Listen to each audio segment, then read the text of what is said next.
Kerkering's eyes were red and swollen. He had been crying off and on for the better part of 40 minutes.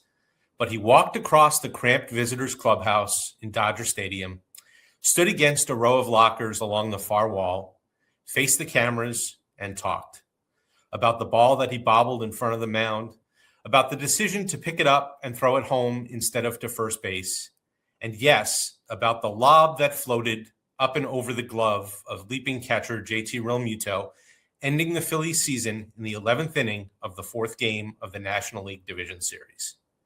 Just a horse bleep throw, Kerkering called it, only he didn't say bleep. That was how it went for 2.5 minutes on the night of October 9th. Reporters asked Kerkering the relevant questions. He answered all of them, fighting back tears. He was emotional, it was raw, it was even heart-wrenching. And then the cameras turned off. I'm Scott Lauber, and this is Phillies Extra, the baseball podcast from the Philadelphia Inquirer. In a few days, the Phillies will reconvene for spring training in Clearwater, Florida. Kerkering will be there. In fact, he already is. He grew up on Florida's Gulf Coast and went to college in Tampa at the University of South Florida. A few weeks ago, he moved up to Clearwater and has been spending most days at the Phillies complex, where he's already throwing bullpen sessions. And I couldn't be more excited to have him as my guest this week. I invited Kerkering to sit down with me, not to rehash the play. He already did that, just like Mitch Williams after the Joe Carter homer in 1993, and Brad Lidge after the Johnny Damon double steal, and Alex Rodriguez's go-ahead double in Game 4 of the 2009 World Series. It really sucks right now, said Kerkering, the youngest player on the Phillies postseason roster. But I have to keep pushing to get over this hump. Keep pushing. How does someone, even a 24-year-old major league pitcher with a gifted right arm and a long career ahead of him, keep pushing after something like that? How do you get over a moment in time that will stick with you forever? And what happens when the cameras are shut off and the offseason starts and it's just you alone to cope with pretty much any baseball player's worst nightmare? In 2011, I covered the Red Sox amid a September collapse that ended with them blowing a lead on the last night of the season in Baltimore. After giving up 2 runs in the 9th inning, Jonathan Papelbon, ever cocky and confident, stood at his locker and said, "This isn't going to define me." And he was right. A month later, the Phillies signed him to the biggest free agent contract at the time for a reliever, and he saved 149 games over the next 5 years. A season-ending blown save shouldn't have defined Papelbon, and it didn't. But Ralph Branca is synonymous with Bobby Thompson, Ralph Terry with Bill Mazeroski, Donnie Moore with Dave Henderson, Mitch Williams with Joe Carter, and on down through the years. Every kid dreams of striking out the last batter or swishing the three-pointer at the buzzer. Nobody imagines missing the field goal with no time on the clock or waving at strike 3, and certainly not throwing the ball away on the last play of the game. When pitchers and catchers hold their first workout Wednesday, it will have been 125 days since the Phillies were vanquished by the Dodgers. How many times do you suppose Kerkering has unwittingly seen the replay on television? How often has it come across his social media feeds? Dave Dombrowski said after the season that the Phillies would offer Kerkering, quote, whatever assistance he needs. Rob Thompson said he checked in with Kerkering a few times in the offseason, and fellow reliever Tanner Banks said last month that Kerkering seems to be doing great based on the text messages that they've exchanged over the winter. And when I reached out to Kerkering a few weeks ago and asked him if he'd come back on the podcast, he joined us in June, he accepted my invitation right away. I'm really looking forward to finding out what these months have been like since we last saw him in that cramped visiting clubhouse in Dodger Stadium and get a sense of his state of mind as he tries to put one chapter of his career behind him and start another. After our conversation, if you stick with me, I'll run down a few other spring training storylines that I'll be watching when I touch down in Clearwater next week. Then, as always, we'll take a listener question at the end. Right now, though, here's my conversation with Orion Kerkering. Orion Kerkering, welcome back to Phillies Extra from the Philadelphia Inquirer. Thanks so much for joining me again. Absolutely, yeah. Great to be You're here. now a member of the two-time club. Yeah. We should get jackets for you guys for coming back. But anyway, look, it's been 4 months since that night in LA, and I haven't talked with you since then. So I want to start by saying first, how much I appreciated how you handled everything that night. Like that post-game clubhouse was as somber as any that I've been around in 20 years of covering baseball. And I can't begin to imagine like trying to compose myself enough to stand up and take questions like you did. So I don't want to let this go by without acknowledging like your accountability, your professionalism on what I'm sure was as tough a night as you've ever had as a baseball player. Yeah, I appreciate that. It means a lot. It's what a lot of people said, just kind of reaching out saying like not many people would do that, even like our PR team and stuff. Like it's like sure you don't always, I know it's a tough spot and it's like you don't really necessarily have to, but it'd be better if you did and stuff like that. It was like it's my job. Like when it goes good, you guys ask questions, and when it goes bad, you also be up there to ask the questions. And even though it could be hard and stuff like that, or the good times, you still have to do your job no matter what. Whether it's on the field, off the field, you got to do the right thing. Yeah, I mean, look, there's talking to the media after a loss, and then there's doing it after a loss like that. And so I'll never forget Brad Lidge taking kind of wave after wave after wave of questions after he blew a save in the World Series in 2009. It was the epitome of accountability, and you were right there with him, last year. So what I'm interested in, though, is if you could take me through the next few days after that, because so many of your teammates rallied around you that night, right? I mean, JT, Nick Castellanos, Christopher Sanchez, Kyle Schwarber, to a man. They all said, we want to make sure that he knows we've got his back. They wanted you to not feel alone in that moment. But then you guys fly home to Philly. I think the team flew the next day, if I'm remembering it right. Yeah. And everybody packs up their lockers and everybody goes their separate ways. And if I'm in your shoes, I think I'm probably flying off to an island in the middle of the ocean to be by myself for a while. But you decided not to do that, right? I mean, you stuck around for a few weeks, I think. I left whatever month plus afterwards, right around Thanksgiving time. So hung out for a little bit in the area. Yeah, you live in South Jersey during the season, right? You stuck around. Mm-hmm. What made you want to do that, stay here instead of really getting out of Dodge and just sort of, doing anything but the Philly thing and thinking about baseball? I think it was just important just to kind of embrace what happened a little bit and just try to be in the area and like not run away from your problems a lot. And then Florida, I'm used to it. It's the same weather year round besides right now where it's a little chilly from the Northeast winter wave that we're getting. But I think overall, I think it's just a little bit of enjoying the seasons a little bit since we don't see it in Florida. But I think it's also just trying to be back and just hang out and try to understand what everything happened and try to digest everything in that moment. Okay, so I'm curious, were you able to wall yourself off from like seeing it over and over and over again? Like, did you delete your, social media feeds? Did you stop looking at the internet, or is that not possible? Like, were you sort of forced to see it just because of, how we live these days?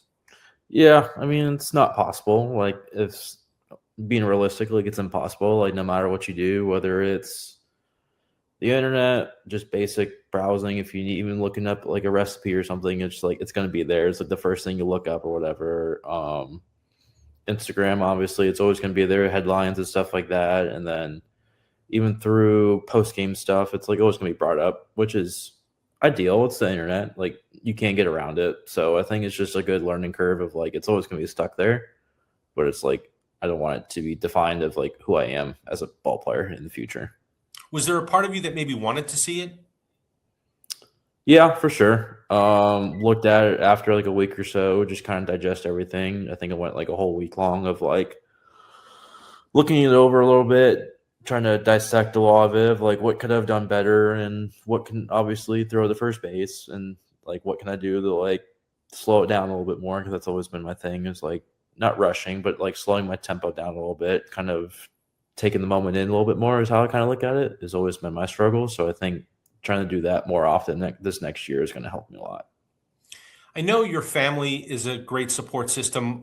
We all remember how emotional your dad got in the stands when you made your debut in 23, and how supportive your sisters are and your family is. But, Dave Dombrowski held a news conference about a week after the season ended, and he said, like, the Phillies will offer any assistance that, you might need under the circumstances. And I know the team has a great mental health staff that really encourages people to ask for help. I wonder if that was a road that you went down, an avenue that you took, or was there someone who maybe reached out who you didn't expect to hear from, who was helpful in kind of processing it all and just sort of the aftermath of everything?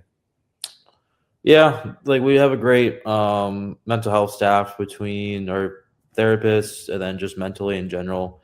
Like they're both really great at what they do at their jobs, on and off the field.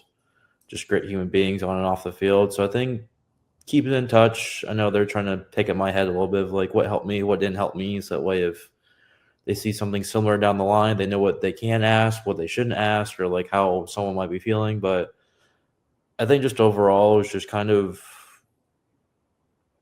my dad always says it, but it's like you got to rip the band aid off kind of feeling where it's just like it's going to hurt that obviously, but the slower you do it, the more it's going to be painful.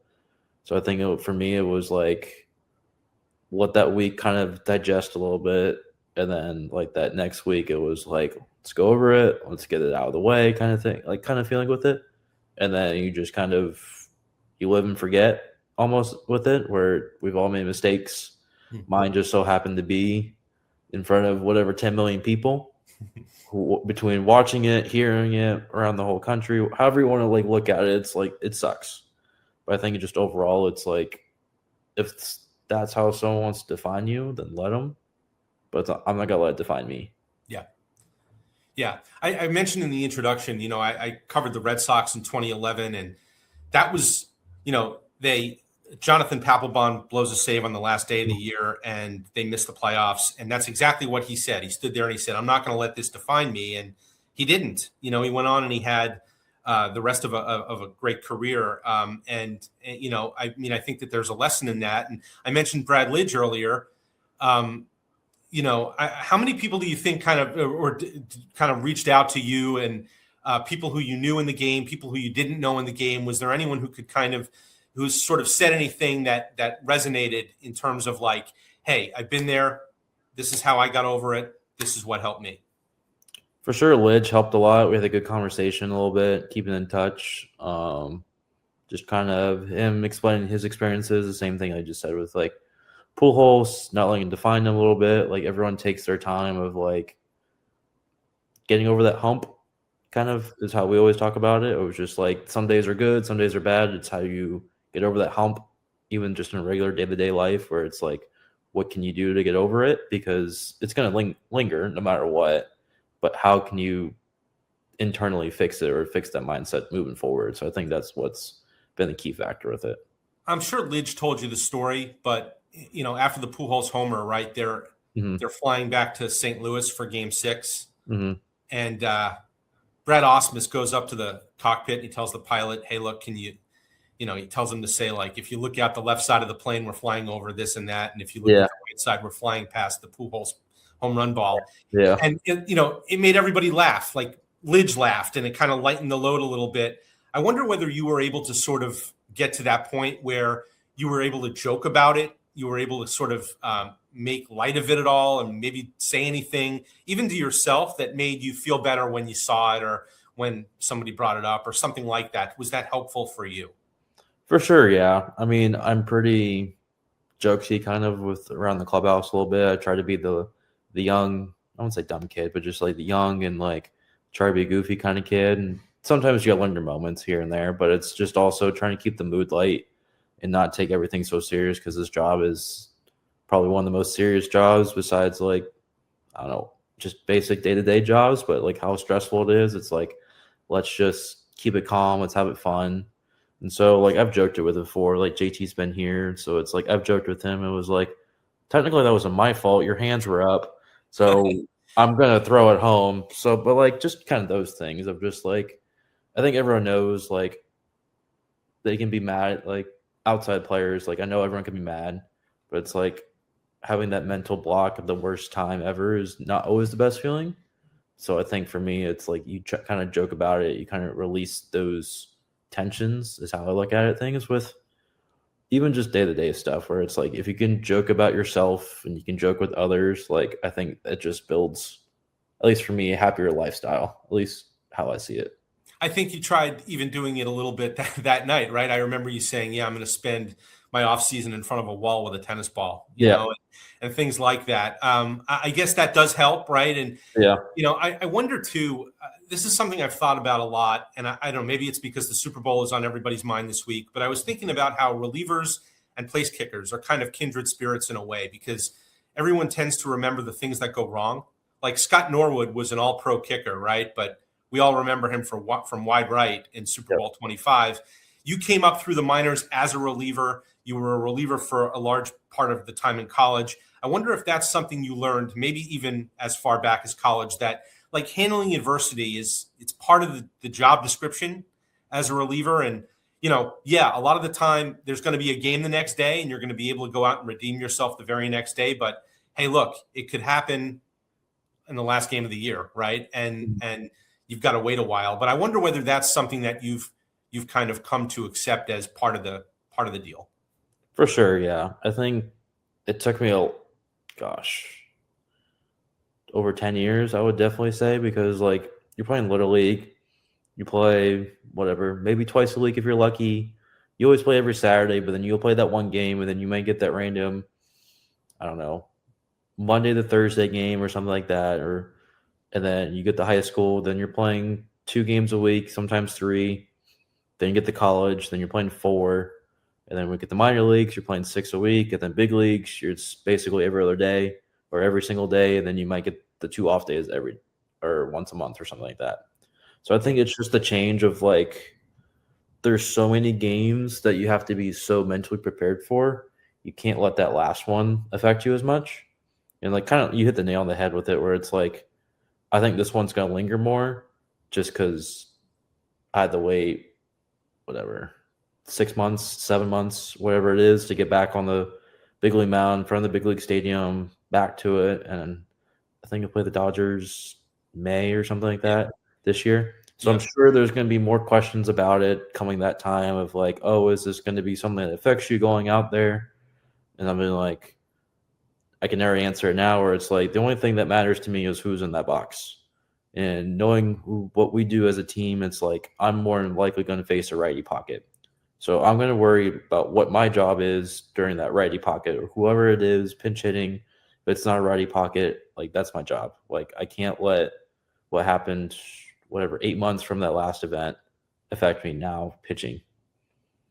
I wonder if you have an appreciation then now, a new appreciation, or maybe you already had one for, like Jake Elliott misses an extra point, right? And it impacts that Eagles playoff game, or, just kind of like when you watch, even like I said, guys in other sports who are in a position like that, where something like that happens. I wonder if there's a part of you that says, I know what that guy's going through. For sure. Yeah. Kind of like the Baltimore kicker, everyone kind of saying stuff about it. It was his fault, even though it was like they were up and down all year. But like it's still a good football game. Like no matter what, it's just what sucks about it. I mean, no one said anything about they did, but like I'm trying to think, the Texas A&M, Miami college football game, and then even like Oklahoma, Alabama, like all their kickers missed. And like granted, kicking a football and throwing a baseball are majorly different in like how physics works besides that, between all the air and stuff like that and the wind.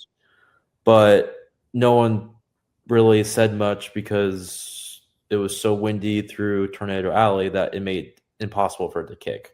Yeah. And it was a cold night in Pittsburgh and stuff like that. So like there's so many factors in it. And it's just everyone, like he said, they always worried about what happened, not the elements around it.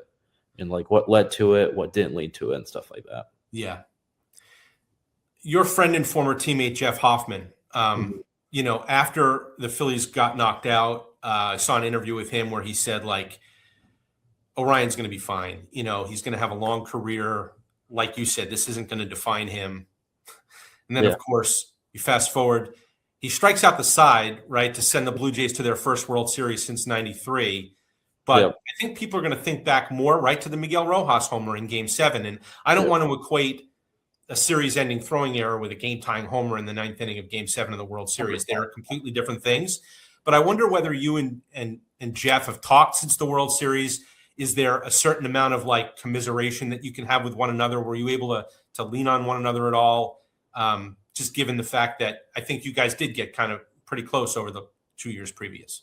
For sure, yeah. I think we got pretty close. I think it was one of those moments where I was still kind of lingering a little bit in my own little deep ends a little bit, if you want to say, to make it point blank.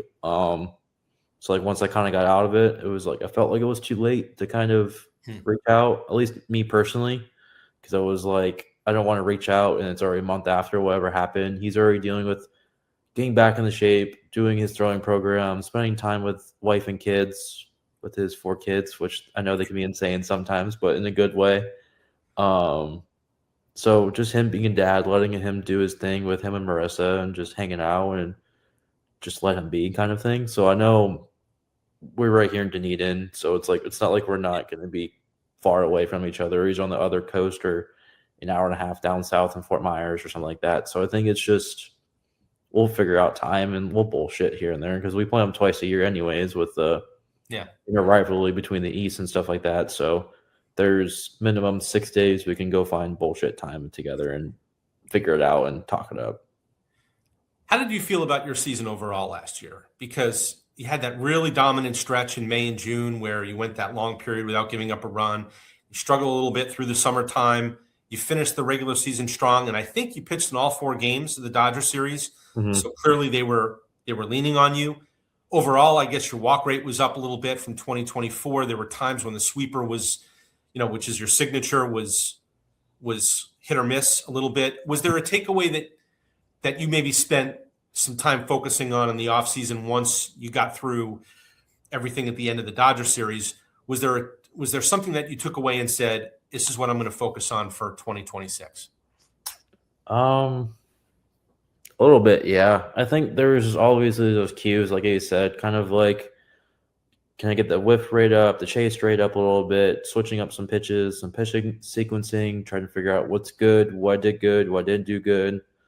I know, like you said, like whatever, won that run for a month and a half, 2 months, and like stat wise, it wasn't terrible, but like still even personally, it's like there were some moments where I was like skewed a little bit because there wasn't times where like even though they weren't my runs, I feel like I still gave up runs and like other situations like that. So I think personally, like I didn't think it really had that good a year. Like I know it's second full year.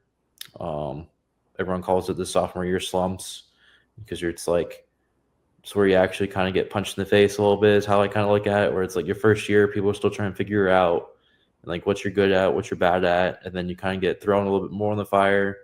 People start figuring out more pitch sequencing. It's not like I think 24 rookie year there was 10 innings of me between in 23 in the postseason and then whatever 60 or so that next year. So then now last year coming up it was over almost 100 innings, and then now this coming year now there's even more innings on top of it and stuff like that. So I think it's kind of full circle of like, all right, this is more serious. Obviously it's a serious game, so I take it seriously, but just kind of there's a lot more data, there's a lot more stuff. So like what can I do to get better? So it's like be more consistent with heater, be more consistent with the sinker, getting the sweeper back to what it was in 23, 24 of how dominant it was, and kind of get more guys to swing. Obviously guys are a lot better in like not chasing it, so trying to sequence it a little bit more and like try to figure out new pitch hopefully here soon. How important is the heater to making that sweeper more effective? Like in the sense that like if you feel like, okay, I can throw the fastball and I can get outs with it, it's not always going to have to be the sweeper. I mean, how important is your fastball to making the sweeper better? It's super important, especially with guys sitting on it, because I can't say as a hitter aspect of it, but I'm sure pitching coaches, because I've tried to ask a lot of other pitching coaches in the past of like, what would you tell guys, or like try to pick guys' brains a little bit, hitters wise, of like, what do you see out of hand? What am I doing that I can do better at, kind of thing. And so I think one at bat that like I kind of go back to for some reason is the Ohtani at bat, where I start out looking at Dodger Stadium, only because kind of the first pitch JT called, I figured he was going to call a sweeper, and then JT calls heater, and then I don't know why in my brain I go, I'm just going to throw this right down the middle, and it's either he's going to take it because he's sitting sweeper, or he's going to hit this 500 feet outside Dodger Stadium. So I'm like, either one, I'm like, I can live with and just see what happens. Then he took it, so start 0-1, kind of threw a bad sweeper down on his feet, but then it struck him out with a down and in heater. So like in the same tunneling aspect, like it helps a lot playing with it. So I think finding that right pitch in between of tunneling and getting those pitch sequences a little bit better, finding that right triangle method of how those pitchers kind of think is like kind of move the hitter's eyes a little bit, move it in, out, and up or down, whatever you want to look at it, is going to be helpful for next year for sure. The bullpen has undergone quite a bit of turnover if you think about it. So Matt Strahm was traded, obviously, and David Robertson retired, and Brad Keller signed as a free agent. Obviously, you'll have Duran for a full season. Alvarado is healthy and back. Tanner Banks is still here, but they brought in Jonathan Bolin. They added some depth with some guys. It occurred to me that you're still among the youngest guys on the roster, but I think you're the second longest tenured guy in the bullpen, which is kind of crazy to think about. For sure. What's your outlook on this group and kind of everyone's sort of Duran's going to have the ninth inning, obviously, but then kind of figuring out like how the group is going to gel from there. I think obviously you'll have whoever's up trying to figure out those middle innings, or even if it's us, try to figure those middle innings out, which you never know how to. I mean, you know how it is, where it's like, oh, this guy needs some innings, this guy doesn't. Give him a day, let's see how it works. But I think for the rest of us, I know talking with Keller a little bit, and like I can just see his mindset. Like he just wants to win. He just wants to do what's best for the team.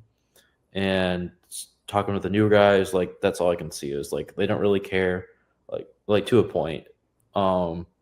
They care about meaningful stuff, but who wouldn't, kind of thing. But everyone knows like Duran's one of the best closers in the game, if not one of the best.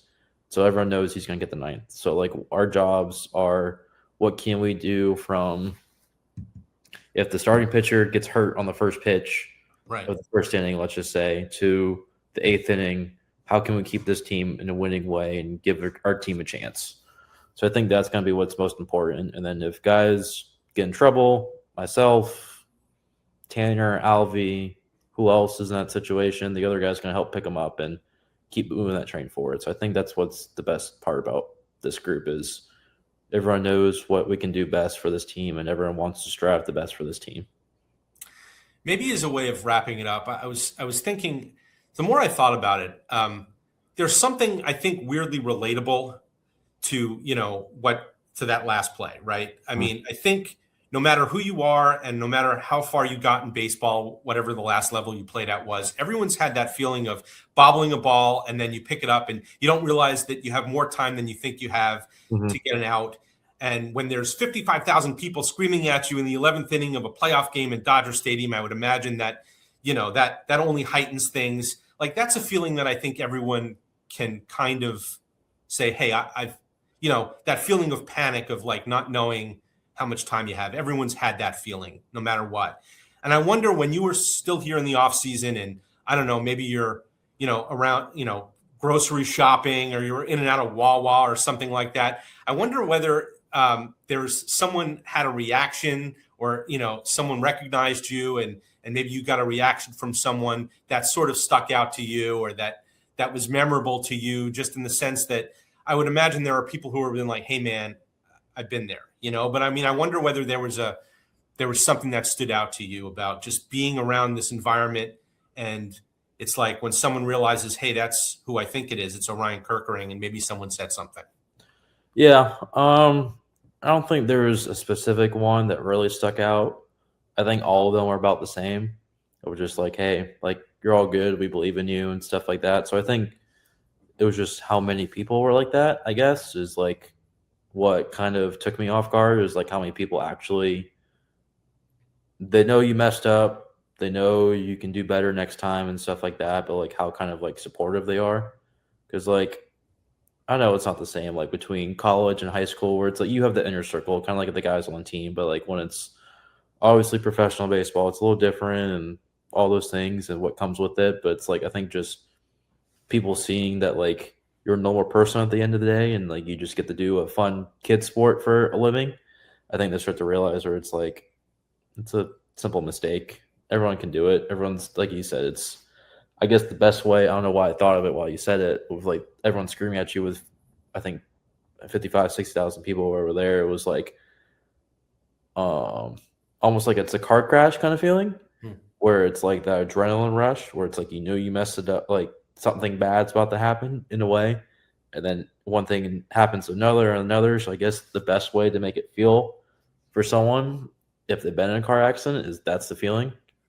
And then you kind of walk outside and you kind of assess what the hell just happened. But I think at the end of the day, I think it's just the support from the fans, the support from just people who just understand the situation. I think that's what really stuck out between everyone outside of baseball players. That's good to hear, because it's not always like that. Like, I mean, I'm sure you've heard the stories Mitch Williams went through a lot with threats and whatnot, and his house got egged and stuff after the home run to Joe Carter. And look, the Eagles former now offensive coordinator, just had a lot of stuff go on For sure. with people egging his house. So it's good that was sort of the reaction was generally supportive rather than. I imagine it was not. I imagine maybe if there was some stuff, it was probably stuff you might have seen on social media, right? That tends to be where the negativity is. Did you shut that off? I mean, were you just sort of like out of that for a while? Yeah, a little bit. Kind of just let it go, because like people are gonna say what they want to say. Like I'm sure you've seen it through all of us and dealing with just even regular people. Like I could never imagine like what some of our guys go on team with, like Bryce, Trey, even Zach, like who we think are the best players on this team, if not one of the best players in the league. Like how much shit they get every single day. Yeah. Just how much stupid people want to say to them, and just because, especially how it is with like betting, how much they care, in air quotes, with how much they think they care about the team, but all they do is care about is like, oh, championships, which I get. We all want to win championships, but only one person can win. Right. So I think it's just that the nonsense of realistic people and just being not human beings is how I kind of look at it with them. Yeah. It's like the ones who care, even though they can say you messed up and you messed up, those are the ones who care, because at the end of the day, it's like they're always going to be there to support you. Well, Ryan, this was great. Like I said, I've thought a bit about how I would have handled something like that, and honestly, I have no idea. I appreciated it that night, and I really appreciate it now. You're, as I said, still one of the younger guys on the team. I think Justin Crawford and Andrew Painter might take you off the hook on opening day, and you won't be the youngest guy anymore. Hopefully so, yeah. It's been a little rough these last 2 years dealing with it, hearing everything, and I think giving D-Rob some credit for last year, like how old he was compared to how old I was. And I think it was like, I think he got drafted in 2005 or he was drafted in 2006. And then we're on the bus. And he's like, yeah, I got drafted in 2006. I was 5. I was coming out of diapers when you were drafted. So it was just kind of funny jokes with all that. Yeah, well, look, I mean, you'll be like I said, you'll be one of the veteran guys in that bullpen this year, and I know that people will be expecting another good year ahead. So thank you so much for taking time to be with me here on Phillies Extra from the Philadelphia Inquirer, and I'm looking forward to seeing you in a few days down in Clearwater. Absolutely, me too. I want to thank Orion Kerkering again for joining me this week. It's time now to open my reporter's notebook, and since I'm a few days away from hopping a flight to Clearwater, it feels like the perfect time to run down a few storylines that I'll be watching over the next 6 weeks. Let's begin with the straw that stirs the drink, to quote Reggie Jackson, and as ever for the Phillies, that's Bryce Harper. Will he be wearing his Not Elite t-shirt when he walks through the door to spring training? Look, before we relitigate the most nonsensical debate of the offseason, which, let's not forget, stemmed from Dave Dombrowski giving a refreshingly honest answer to a really good question in an end-of-season news conference, I found something that I think illustrates Harper's 2025 season. There's a stat out there called win probability added, which attempts to quantify the importance of a specific plate appearance to the outcome of a game. In other words, let's say Team A had a 24% chance of winning, and then so-and-so hit a grand slam in the 7th inning. Well, Team A's chances improved to 84%. So the win probability added of that particular hit would be significant. Usually it's not as obvious as that, right? But certainly some hits are bigger than others within the context of a season and over the context of a game and over the course of a season. Well, among the Phillies' 43 biggest hits last season, according to win probability added, only one belonged to Harper. Now compare that to the previous 6 seasons, 2019 to 2024, when Harper had 4 of the Phillies' 13 biggest hits by WPA. The point is he had an unusually, let's call it quiet season by his standards, which I think is what Dombrowski was getting at back in October. Now, instead of arguing about elite or not elite and whether or not Harper's feelings were hurt by the whole thing, I think it's worth it more to examine why he didn't make his typical impact. People will point to the fact that he saw fewer pitches in the strike zone than any hitter in baseball. And maybe there are things the Phillies can do to change that, like rearranging the order to get Kyle Schwarber batting behind Harper instead of in front of him. But as hitting coach Kevin Long told us when he came on Phillies Extra back in November, Harper is the hitter in this lineup that opponents are most afraid of. They don't want to give him a chance to beat them, regardless of who is batting behind him. Harper swung at about 35% of pitches out of the zone last season, which is far worse than his career average. Long believes that the key for Harper will be to make better swing decisions. And if he does that, he's going to get plenty of big hits. And then he will be elite again. Okay, number 2. If you asked me a year ago to choose one pitcher to start a game over for all the marbles, I'd have picked Zach Wheeler. Really, over Tarek Skubal and Paul Skeens. But now, Wheeler is 5 months removed from venous thoracic outlet decompression surgery. And although he had the version of that condition that tends to produce more favorable returns to competition, it's not always the most straightforward recovery. We haven't seen Wheeler, except for that moment when he was introduced on the first baseline before Game 1 of the playoffs last year, since the middle of August. He spent a lot of the offseason in Philly, working with the team's doctors and athletic trainers. By all accounts, his rehab is going well. As of last week, he was throwing from 90 feet off flat ground, according to what Rob Thompson told us. Needless to say, though, every time Wheeler touches a ball in spring training, and certainly whenever he gets up on a mound, it's going to be newsworthy. That's how essential he still is to everything the Phillies are trying to do. It isn't so much whether Wheeler will come back or even when. For the record, the Phillies aren't counting on him being ready by opening day, but they also don't expect him to miss too many turns through the rotation. To me, it's more about how effective Wheeler is when he does return. One of the reasons Wheeler has gone from good to great since he signed with the Phillies in 2020 is that he's become more of a pitcher. Early in his career, it was mostly about fastball velocity. And although he was still averaging 96 miles an hour before he got injured last year, he picked up a sweeper in 2023, and he reincorporated his splitter in 2024. As pitching coach Caleb Cotham has said numerous times, Wheeler has weapons to go to now on those days when his fastball isn't fully dialed up. So it's certainly possible that he'll be able to adapt if his stuff doesn't bounce all the way back. But if there's going to be a discussion about whether any of the Phillies stars can remain elite, I think it's fair to have that conversation about Wheeler.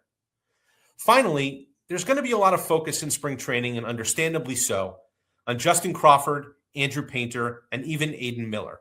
Crawford is the presumptive opening day center fielder. Painter will probably be in the season opening rotation, especially if Wheeler isn't. Miller is going to start getting reps at third base on the fast track to perhaps making his major league debut later in the season. I won't be able to take my eyes off all three because I think they're essential not only to the Phillies' chances of winning the World Series this year, but also to having a sustainable winner with a core of 30-somethings that's only going to keep getting older. But I'll be curious, too, to see where Bryson Stott and Brandon Marsh go from here, because Stott lowered his hands and batted .294 with an .855 OPS after the All-Star break last season. And Marsh overcame a hitless April to bat .303 with an .836 OPS after May 1st. Can they keep taking steps forward toward becoming leading men for the Phillies, or are they going to remain supporting actors? It's going to be worth watching. Okay, it's time to play Hit and Run, where we take a question from you out there. Want to join the conversation?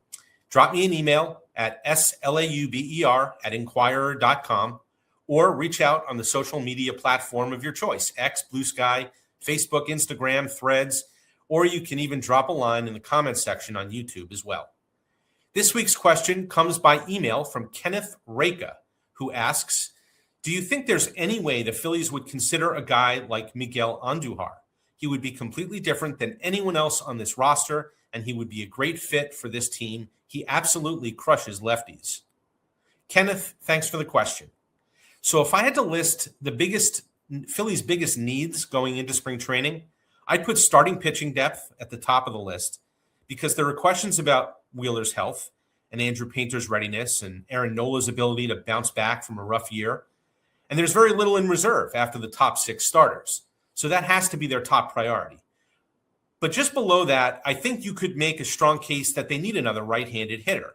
Andujar is interesting because, as you said, he does crush lefties. 389 with a 986 OPS last season, 297 with an 807 OPS for his career, and he plays multiple positions, including left field, although he's not going to win any gold gloves at any of them. I think a few things are at play here. First, I'm sure Andujar wants to go somewhere where he can play every day, and the Phillies won't make that guarantee.